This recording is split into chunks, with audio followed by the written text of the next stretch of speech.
ஓம் ஸ்ரீ கணேசாய நமக. விநாயக புராணம் சாப்டர் 24. யாசிக்க வந்த யானை முகத்தோன். மிதிலாபுரியில் ஜனகராஜர் ஆட்சி புரிந்து வரும்போது ஒரு நாள் அவனிடம் நாரத முனிவர் வந்தார். ஜனகனும் அறிவின்மையால் அவரை வரவேற்று உபசரித்து பூஜிக்காது அலட்சியமாக இருந்துவிட்டான். பகவான் வேறு தான் வேறு என்ற வேதமில்லை, எல்லாம் ஒன்றே என்ற வழியை கடைபிடித்து வந்ததால் பெரியோர்கள் வந்தால் அவர்களை அவன் பூஜிப்பதில்லை. ஆகவே அவனுக்கு நல்ல புத்தியை உண்டாக்க வேண்டும் என்ற எண்ணம் கொண்டவராய் நாரத முனிவர், அரசே, பகவானுடைய அனுகிரகத்தால் சகல சம்பத்துகளும் உன்னை அடைந்துள்ளன.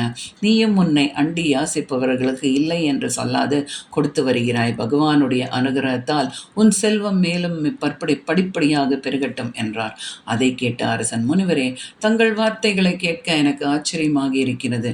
பகவான் வேறு நாம் வேறு என்று ஏன் பேதம் கொள்ளுகிறீர்கள்? கொடுப்பவனும் அவனே, பெறுபவனும் அவனே என்றான். மன்னவா, அழியா பரம்பெருள் வேறில்லை என்று நீ பேசுகிறாய். உன் எதிரிலேயே பகவான் வேறு என்பதை காட்டுகிறேன். அப்போதாவது நீ உணர்ந்து உன் தவறை தெரிந்துகொள் என்று சொல்லி அங்கிருந்து புறப்பட்டு நேராக கௌண்டின்ய முனிவரிடம் வந்தார். முனிவர் நாரதரை வரவேற்று உபசரித்தார். முனிவரால் பூஜிக்கப்பட்டும் ஒரு விநாயக பெருமானின் முன்பு சென்று உள்ளம் கனியும் வண்ணம் யாழை மீட்டி பாடி, தேவாதி தேவா, தங்களுடைய கருணா கடாட்சத்தால் ஜனகராஜன் சகல சம்பத்துகளையும் பெற்று கீர்த்தியோடு இருந்து வருகிறான். ஆயினும் அவை தங்களது அனுகிரகம் பெற்றது என்பதை உணராது தெய்வம் வேறு தான் வேறு என்ற வேதமின்றி எல்லாம் தானே என்ற நினைப்பில் இருந்து வருகிறான். அதனால் அவன் வணங்கத்தக்கவர்களுக்கு உரிய மரியாதை கொடுப்பதில்லை.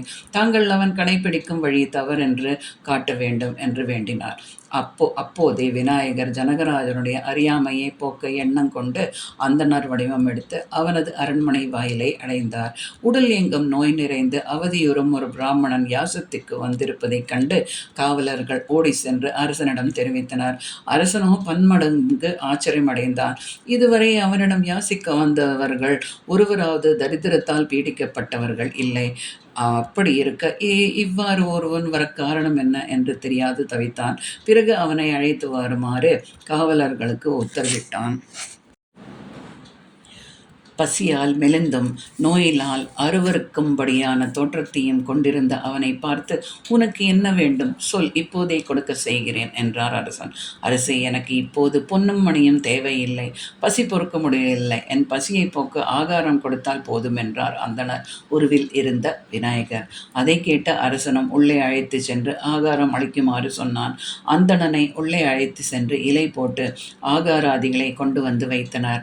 அந்தணரும் இலையில் வைத்து அந்த பதார்த்தங்கள் அனைத்தையும் ஒரே கவளமாக பிடித்து சாப்பிட்டு விட்டார். ஆச்சரியமடைந்தவராய் உள்ளே சென்று திரும்பவும் ஆகாராதிகளை கொண்டு வந்தனர். அவர்கள் கொண்டு வர வர அனைத்தும் அந்தணர் வடிவில் இருந்த விநாயகரும் புசித்து வந்தார். உள்ளே சமைத்து வைத்திருந்த பதார்த்தங்கள் தீர்ந்து விட்டன. அந்தணரோ இலையை விட்டு எழுந்திருக்கவில்லை.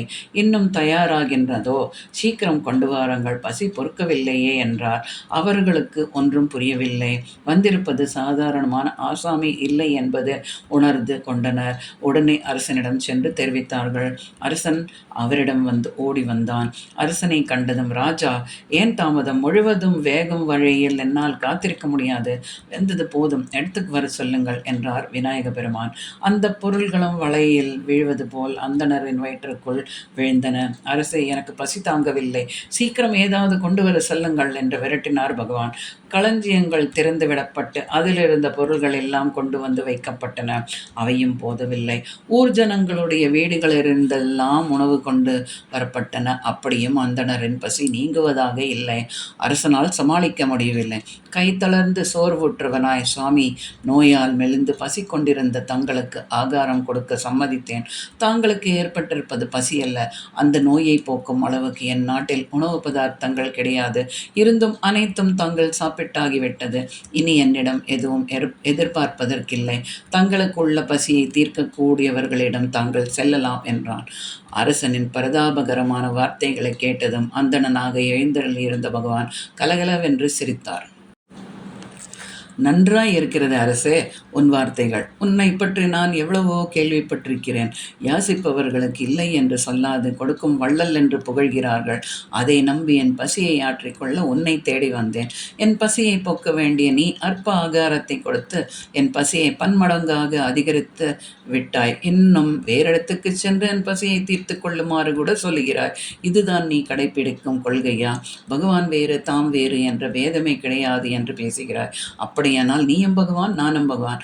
எனக்கு ஏற்பட்டுள்ள பசியை போக்க உனக்கு ஏன் சக்தி இல்லாது போய்விட்டது? கேவலம் இந்த சிறு விஷயத்தை செய்து முடிக்கும் சக்தி உனக்கு இல்லாவிட்டால் நீயும் பகவானும் எவ்விதம் சமமாக முடியும்? உன்னுடைய அர்த்தமற்ற கொள்கையை கொண்டு போய் எங்கேயாவது மூலையில் போடு என்று கோபமாக சொல்லிவிட்டு அரண்மனையை விட்டு வெளியேறினார். அங்கிருந்து நேராக திருசரன் என்பவன் வீட்டை அடைந்தான். அவன் ஒரு ஏழை பிராமணன்.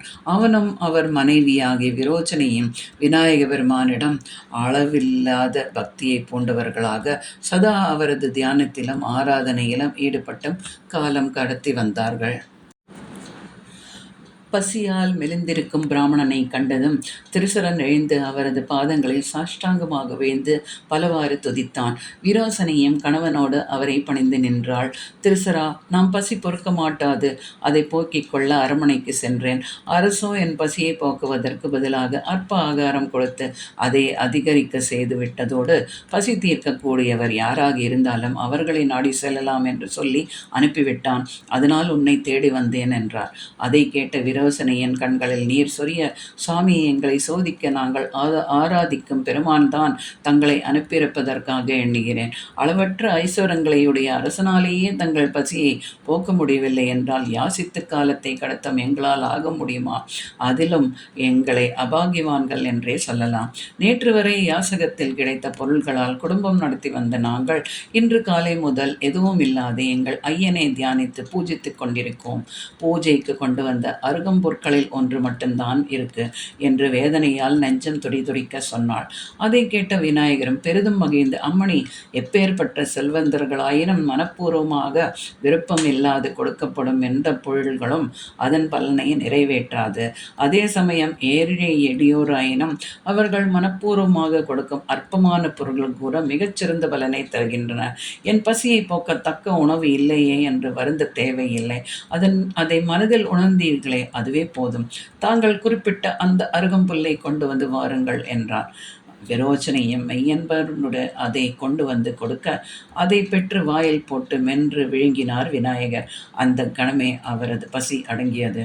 அது மட்டுமல்ல, மிகவும் வறிய நிலையில் திருசன்னன் வீடு மாட மாளிகையாகி எங்கும் செல்வம் குமிந்தது.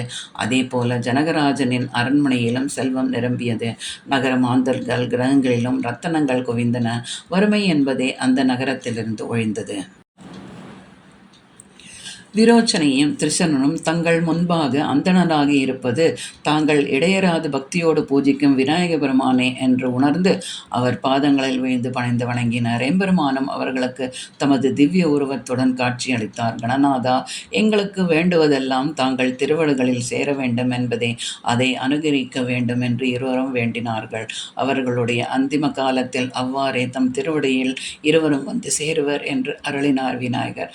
ஜனகராஜனும் இவற்றை எல்லாம் கண்ணுற்று இத்தனை நாட்களாக தான் எண்ணி வந்தது தவறு என்பதை உணர்ந்து தன்னை சோதிக்க வந்த எம்பெருமானை காண திருசனின் வீட்டுக்கு ஓடி வந்தார். அங்கு அவரது பாதங்களை பணிந்து, தேவாதி தேவா, என் அருவை சூழ்ந்திருந்த மாயையை அகற்றினீர்கள். பிறவா பேரின்பத்தை எனக்கு அடையும் மார்க்கத்தை உபதேசித்து என்னை கிருத்தார்த்தராக வேண்டும் என்று பிரார்த்தித்தார். விநாயகர் அவனுக்கு வேண்டிய உபதேசங்களை செய்வித்து அதனை கடைப்பிடித்து தம் திருவடிகளை வந்தடையுமாறு சொல்லி மறைந்தார். அவ்வாறே அரசனும் கடைப்பிடித்து கணேசரின் பாதார விந்தங்களை அடைந்தான். இவ்வாறு முனிவர் சொன்னதை கேட்ட அவன் பத்தினியான ஆசிரியை திரும்பவும் கூறினாள். சுவாமி, ஒரு அருகு கொடுத்ததால் சாயுஜ்யத்தை திருசலன் அடைந்த மகிமையை சொன்னீர்கள். நாமோ தினமும் 16,000 அருகுகளால் எம்பெருமானை அர்ச்சித்து வருகிறோம். அப்படி இருக்க நமக்கு மட்டும் பொன்னும் மணியும் கிடைக்கவில்லையே. பிறவா பேரின்பத்தை குறித்து ஆராதனைகளில் தாம் ஈடுபட்டவர தம் பத்தினி இப்பிரபஞ்ச வாழ்வையிலே ஆசை வைத்தாளே என மனம் வருந்தி கௌண்டின்ய முனிவரம் அவளுக்கு உண்மையை எடுத்துக்காட்ட விரும்பினார். விநாயகமூர்த்தியை பக்தியோடு அர்ச்சித்த அருகம்புற்களில் ஒன்றை எடுத்து அவளிடம் கொடுத்தார். பிரியே, இந்த புல்லை எடுத்து சென்று தேவேந்திரனிடம் கொடுத்து இதன் எடைக்கேற்ற பொன்னை பெற்று வருமாறு நான் அனுப்பியதாகச் சொல். அவன் கொடுப்பதை பெற்று வா என்றார். ஆசிரியை அந்த அருகம்புல்லை எடுத்துச் சென்று தேவேந்திரனிடம் கொடுத்து தான் வந்திருக்கும் காரியத்தை தெரிவித்தாள். இந்திரனும் அவளை குபேரனிடம் அனுப்ப அந்த புல்லுக்கு சமமான பொன்னை பெற்றுக்கொள்ளுமாறு சொன்னான். ரிஷி பத்தினியை கண்டதும் குபேரன் பக்தியோடு வந்து பணிந்து அவளை அழைத்துச் சென்று பலவாறு கௌரவித்தான்.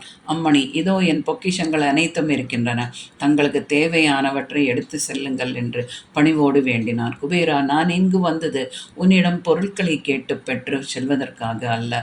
எனக்கு தேவை இந்த புல்லுக்கு சம எடை பொன்தான், அது மட்டும் போதும் என்றாள். குபேரனும் தராசை நிறுத்தி ஒரு தட்டில் முனிவரால் அனுப்பப்பட்ட அருகம்புல்லை வைத்து மற்றொரு தட்டில் சிறு தங்க கட்டி ஒன்றை எடுத்து வைத்தான்.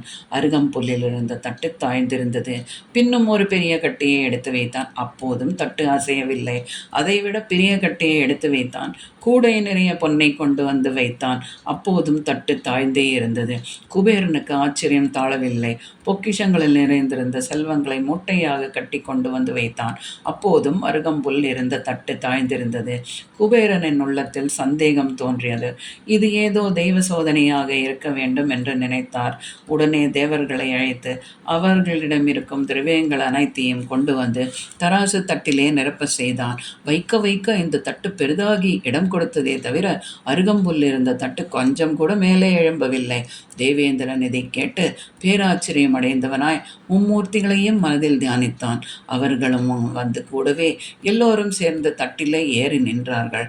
அப்போதும் சமமாக எழும்பவில்லை. ஞான திருஷ்டியின் மூலம் அந்த அருகம்பல் விநாயக பெருமானுக்கு அர்ச்சிக்கப்பட்டது என்பதை உணர்ந்து அவர்கள் பெரிதும் வருந்தினார்கள். இதை முன்னாலேயே உணராது போய்விட்டோமே, இது பற்றி தெரிந்திருந்தால் இதற்கு ஈடாக எதுவுமே கிடையாது என்று சொல்லியிருப்போமே என்று வருந்தினர். பின்னர் அனைவரும் ரிஷிபத்தினியோடு முனிவரிடம் வந்து அவரை பணிந்து வணங்கினர். முனிபுங்கவா, அருகம்புல்லுக்கு உள்ள மகத்தான சக்தியை வெளிப்படுத்தவே எங்களிடம் அனுப்பி வைத்தீர்கள். அனைவருக்கும் ஆதி காரணனான விநாயக பெருமானுக்கு அர்ச்சிக்கப்பட்ட அருகம்புல்லுக்கு இப்புவனம் முழுவதும் உள்ள திரவியங்களும் ஈடாகாது.